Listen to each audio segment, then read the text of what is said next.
In this tree there is one of the most extraordinary plant predators. It's one animal that I don't need to sneak up on. This extraordinary creature is half blind, half deaf, and this is just about as fast as it can move. That's what's going to happen to you if you live on nothing but leaves.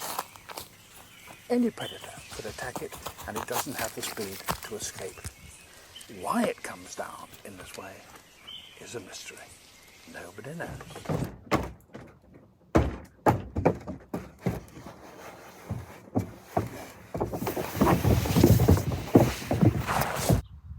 Nobody knows.